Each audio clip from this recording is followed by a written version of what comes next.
Welcome back to our honors series for the City Business Festival. In our first week, we're talking about the digital economy. We're focused on AI, artificial intelligence. My guest is a global expert on AI, Darlington Akogo. We're happy to say he's a Ghanaian, a global leader in artificial intelligence, an entrepreneur, an advisor of various international bodies, and helping also frame the policy for both global and African level AI regulation. Darlington, great to have you. Thanks for staying. Happy to be. You gave me a good AI 101, the first part, and you gave me a very interesting case study of application in healthcare. What about agriculture? It's one of the areas we believe Africa needs to do very well. Right. You have a company that's into precision agriculture. Just walk us through one or two applications of artificial intelligence in agriculture. Yes. So, we recently, about a month ago, launched an AI system we built with GIZ, the German Development Agency. So this is called Kadi AI. It's already out there. People are downloading it. With this AI system, essentially what it does is that it works with drones for cashew farms. Okay. So you can fly a drone across the cashew farm. It will capture all the images and everything. The images run through the AI system.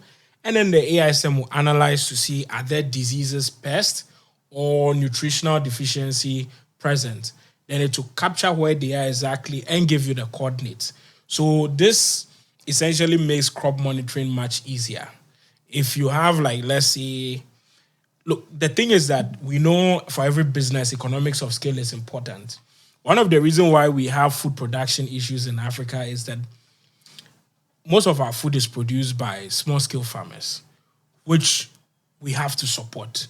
But if we need to get to a point where we are industrializing agriculture, we need to scale it up. But the issue about scaling up is monitoring becomes very, very difficult. So essentially, we are able to leverage drones and AI systems.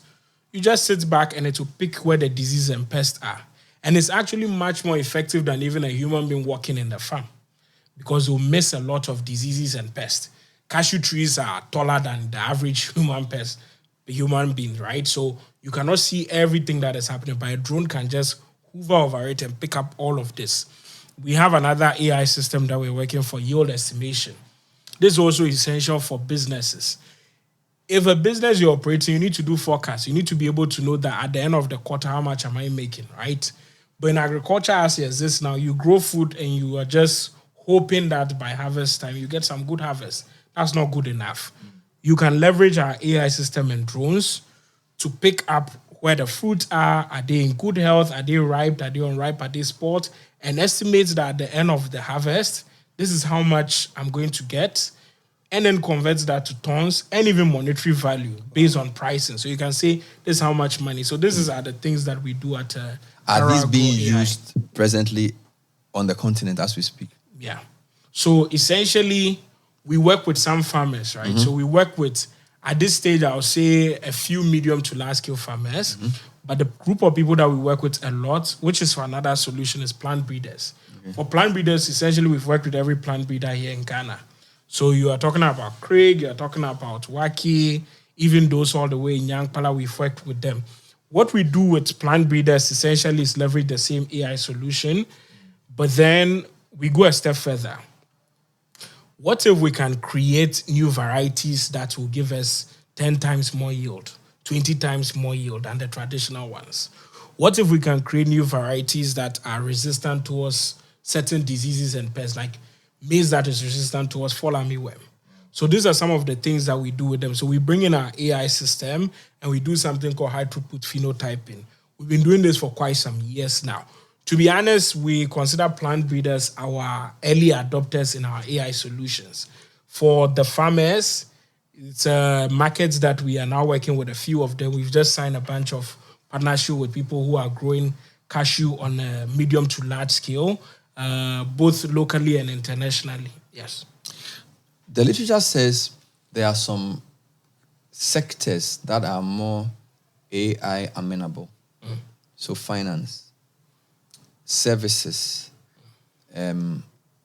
administrative type of roles versus, say, manufacturing or construction. Based on the experience you have, How should companies think about AI and what it can do to them? So it is true that certain sectors have been able to leverage AI more and will be able to leverage AI more.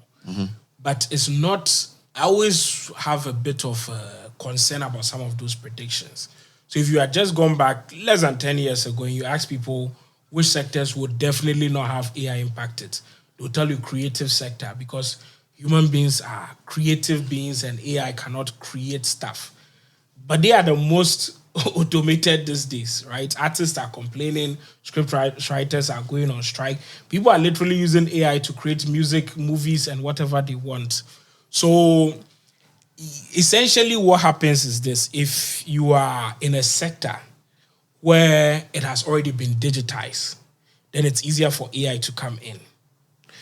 If you are in a sector where, as part of that digitization, you're collecting a lot of data, then you can just leverage AI to automate a number of tasks. So, we work on healthcare and agriculture, but what happened is that some point, especially last year, people started coming to us and talking about, okay, I need AI, I'm in finance. I need AI, I'm in architecture, real estate, I'm in all these sectors. So that's actually what led us to create Gudra AI Studio, so that we start serving some of these people. But essentially, if whatever sector you are in, you can leverage AI. Wow. You can. You were talking about some sectors people are complaining.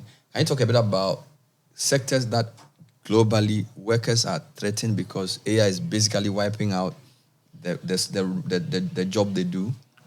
Yeah, so unfortunately, it's the creative people, especially now, because the last 1 year has been quite tough on them.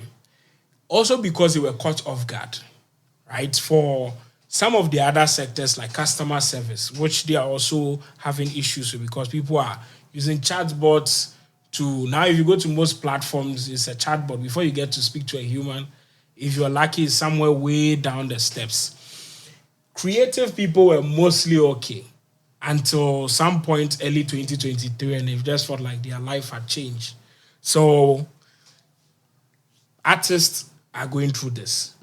You can use DALL-E and all this image generation thing to create beautiful art that is indistinguishable from what a human artist will make. So if you have some type of painting you like, you can ask an AI system to create it. Are you serious? So they are having issues with this, yes. Even like we've created a bunch of artworks for our office and stuff like that. I remember speaking to an artist, one of my favorite contemporary artists, and I asked him to create an artwork based on our AI solution. He said, I won't do that. I was quite disappointed because this is my favorite artist, and he said he wouldn't do that because these things are taking away our job, and I'm not going to help glorify it. He's angry with AI. But what's the best approach for this? So for some sectors like accounting, finance, AI can help you, because if you want to interpret a financial statement, you can give it the queries, it will give you the analysis, and then you can apply it in your meeting. But if you're an artist, it's not the same, because it's almost like it's replacing. So what I'm trying to say, in some sectors, AI can be guided to make you a more productive worker. So again, another example, when I have my meetings on whether Zoom or whatever, I have an AI assistant, listens to the meeting, summarizes, and tells me what to do. That's great. But my secretary may be replaced because I may not necessarily need her anymore. Do you understand me? So what should employees do? You're a worker and you notice there's an AI threat. How do you distinguish between using AI to enhance your productivity versus AI now replacing you? So there's a lot to be discussed and even debated here. Because even collectively as an AI firm, we don't agree on what is going to happen next. Whether, it will always be human and AI or eventually to just be AI. And I have my own take on that. But to answer the question, the current stage we are is what is called augmented intelligence, which is that you're taking human intelligence and you're making it several times more productive by leveraging AI, right? So we can have a discussion about whether it will eventually replace you. But one thing for sure is if you're not leveraging it, you're out of the game. Because if you are two people in an office, right, you have two, let's say, assistants. One is using ChatGPT, is leveraging other AI systems to quickly summarize notes, to do documentation and all of that stuff. And another one is just like, I'm going to use a manual approach. Of course, you care about results. So the person who is generating better results, you would further promote, you further encourage, and you probably let go of the other person.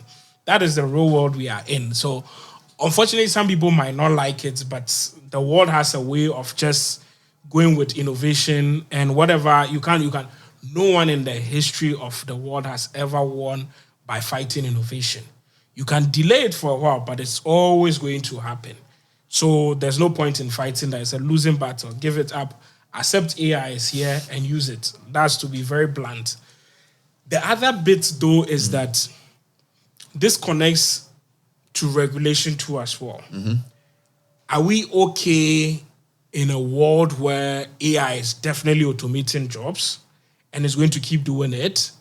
And even if it doesn't completely automate a job, you need less people, less humans doing a certain task.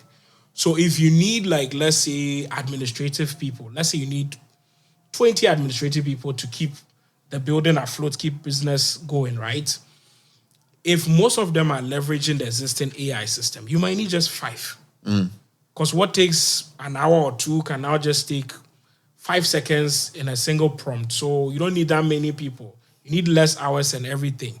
So definitely, I don't like the lies that, some people in my field propagate by just telling people everything is going to be okay. It will even create more jobs and everything. That's very speculative. The reality is that you need less people because there's a system that does a good job of a fraction of it. You might not eradicate everyone. So we should be having realistic conversation. There are some ideas on what we could do to create a better world where, as people are losing jobs, either they are being upskilled towards other jobs, at least in the next decade or two. That might seem to be what will happen. Or we have a system that if you are totally displaced due to AI, what then? And again, it's not just, so people sometimes think that it's just the workers that are going to be displaced. At some level, it's going to be organizations and companies, because AI is going to start doing a bunch of things that other companies used to do. There'll be a point where, you might not need an accounting firm. Even an ad agency. Exactly. Because creative agencies work with briefs. Yes. And if I give that brief to a solution that somebody's created and the brief is well understood, it can create a media campaign for me. Yes. All I need to do is to get somebody to go and buy the airtime. Yes. So and you can do that today. So it's a real threat, and it's actually wiping businesses out. Yes. So there's even one example. There's a customer service company. I think they're in Europe. They had several thousands of employees all over the world that they do customer service. And then another company decided to leverage an AI system that not only can have the chat, but has the audio abilities. I don't know if you've seen any of the new AI audio. The voices are indistinguishable from humans. Like, you can get an AI system with your voice that speaks just like you. And there's a dangers to this. People have been using this to do all sort of scams where they call, say, your parent and say, I'm in a ditch, I need some money right now, but it's not you, it's a scammer. And they've managed to integrate your voice into a system that can make the call. Oh, yes. And all you need is like 5 seconds of your voice. Which brings me to the issue of ethics. I interviewed Joy Bolamwini, also Ghanaian descent and author of the book AI Justice. I think the title of the book is, yes, Unmasking AI. And her point is that where AI is now is where maybe Ford was when he invented the car. It's a nice vehicle, it can move. We are not clear how long the road should be. We don't have street markings. We don't know what qualifies a person to drive it. Now, she says if we leave this to just the creator of the car, he's going to create as many cars as he wants. At some point, we should say, look, what does it take to drive a car? How do you qualify to own one? How long should the road be? Where's the street light going to be? What are your thoughts around what she's saying? That if we don't start a global regulation of AI in terms of what it can be used for and how it should be managed, we could be in real trouble. That's a really good analogy, first of all. And it's true. It's true. I mean, essentially, with anything that is very powerful, they are usually dual edged, right? It could be used for a lot of good and a lot of bad. So we've talked about a lot of positive of AI. It could be used for so much bad, like in almost all the sectors. So if that's the case, we definitely need regulations. And so regulations, I don't believe in self-regulation, which is what usually people who build technologies advocate for, because you don't want any oversight. So they tell, we'll regulate ourselves. But then the other bit also is that this regulation is already happening. Is it? It is. So, for example, Ghana has 2 AI governance projects. We have a national AI strategy, one, and then we have an ethical AI framework. I think currently they've sent it to Parliament to review or something like that. It's been worked on started working on this like 2020. So you have the Ministry of Communication and Digitalization that mainly this came out of in partnership with GIZ and the rest. And I was involved in different stages of this. At the African Union level, we have AI strategy. At the UN level, we have AI regulatory frameworks.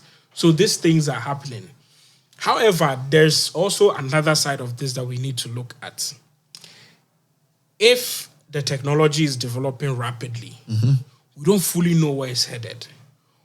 Unless we can, for the first time in human history, have real-time regulation, where you are changing regulation on the monthly basis, which never happens. Because again, we started something in 2020 and it's still not been passed yet.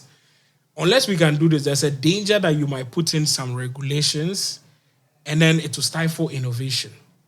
So the idea, for example, about you want to build roads and ensure who gets to own a car or who gets to build a car is a good idea. But what happens if a kid in some remote town in Ghana has an idea of a better AI system? Do they have to go see a regulator to pay some money, go through some process to register before they create an AI system? But there could be rules around what is not allowed. So some ethical considerations, right? Yeah. Because if we just leave it to innovators, as you said, we are going to be in trouble. So I do, indeed, there was a group of scientists a year ago wrote a letter, an open letter, asking for a 6-month moratorium on generative AI and creation. So we set up something like for what we have for atomic energy, international atomic energy, some sort of agency. I don't know what has come out of that, and I don't know if you're involved in any of that. What are the global attempts? Because it appears to me that regulation of AI is very continent specific. So the Europeans are more proactive in the way they want to regulate AI. In the US, I think because of their history with tech, the technology companies are very powerful and they tend to dictate how this should be regulated. Are you one who agrees for a globalized AI regulatory framework? So, I mean, you brought up some interesting work. First of all, that 6-month halt is an insane idea that would have never worked. And I'm saying that because the people who were involved knew it wouldn't have worked. And their motives were not very clear. Some of them wrote that letter, then went ahead and created their own AI systems that they wanted a ban on, or at least a 6-month pause on. So the motive is not clear. They just wanted time to catch up. So what I actually signed was a counter to that. There was a counter letter from Facebook and then some partners that says that, look, we have an opportunity to create something that can benefit humanity. We will do it in a safe way.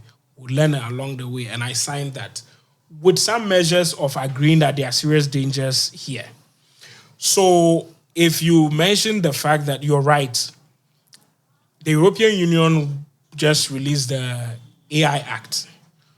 The AI Act is very interesting in a sense that it's created this pyramid of risk and says that certain AI systems that, are on certain point are not allowed to be rolled out at all. So they are just banned. And some of them require regulatory approval. That's a good point. But then you made another point about the US, the tech companies having too much influence and they're powerful. I mean, there's an executive order from Biden about AI, and he has some measures. There are certain things, and even people are already complaining that it's a bit strict. So what I would say is this: I am all for regulation. We've been working on AI regulations for a while now, but I also do fear. This is an honest fear because we are in new territory. The technology is evolving rapidly, and I don't want us to create regulations that once we realize it is faulty, we don't have enough time to. It's always easy to create new regulations than to amend or remove old ones. We hardly do the latter. Now, the Global AI Agency is an interesting idea. So, on one hand, before we get there, we need to understand that the global regulatory space, regulations are always on national level because every government, every country is sovereign. So even at the UN level, the UN can create blueprints, regulatory recommendations, framework. Every member state picks it up and adapts it as they see fit. They can decide, I don't care and I don't need it. The UN does not even have the power to enforce any of this. You can have treaties and agreements, and that's where most of the atomic regulation comes in, right? So, or even something like the Paris Agreement when it comes to climate change.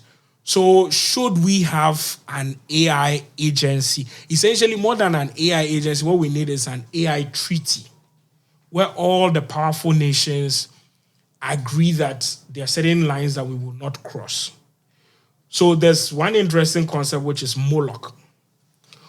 Moloch essentially is sort of like a Mexican standoff where I am thinking that, okay, if I don't build an AI system that can be used for military applications, Bernard will. And Bernard will have an advantage over me and one day use it against me. So I know for a fact Bernard is doing it, so I'm going to create it. But Bernard is also thinking, if I don't create an AI system to defend myself, I don't want to, but I think Darlington is. So I need to create it. Just by the mere fact that game theory, I'm thinking you will do it, I'm doing it, and you think I'm doing it, we are now doing it. Now we've collectively positions ourselves in a disadvantage. This is a classic prisoner's dilemma. Exactly. Mm-hmm. And that is what is going to happen with AI. We are going to position ourselves in a position in game theory where we'll harm ourselves, not because anyone is a bad actor, but everyone thinks other people will misuse AI. So I need to, take the strong hand. And so if we don't come up with a treaty, and I mean with the very big nations like the US, China, Russia, EU. And AU. And AU, yes. If we don't come together and say that, look, AI for military applications, maybe we don't touch it. Any AI that is using more than certain compute need to follow certain rules. If not, if we can do something like that, it will be really, really good. And there are certain discussions that are happening, but unfortunately, there's already the AI race that has been kicked in. As it stands right now, the hardware that these AI systems are built, NVIDIA GPUs, the high-end ones are banned from being sold to China. So in that kind of context, it's difficult to come to a treaty. Essentially, the key place that this comes from, not only the NVIDIA GPUs, but essentially every device we use, the processing units that is in it comes from a company called TSMC in Taiwan. This company is probably one of the most important companies in the world. If it goes bust, probably the whole global economy might take the largest hits because everything, cars, phones, computers, will be affected. The issue with TSMC is that, with Taiwan and China, there's that whole issue. And the US is also trying to protect Taiwan, which China would interpret differently that Taiwan... As we speak, they are doing drills near Taiwan. So that's a very, very serious global issue. That is a threat to AI. It's a threat to global technology and just global peace. And these are some of the tough things that I would want the UN to, because essentially that's why the UN was created, to be the platform that we bring all these components together. But it's easier said than done because there's too many components at place and interest. Yes. Look, we could talk all day, but we don't want to do that. So we'll leave it here. Thank you, Darlington. Incredible conversation on AI, its evolution, its application in certain sectors, and its regulation and implications for your business. That's all we have time for this series on artificial intelligence as part of our Honor series and podcasts for the first week of City Business Festival 2024. My name is Bernard Avle. Thank you for listening. Thank you for watching. We'll see you next time. Bye-bye.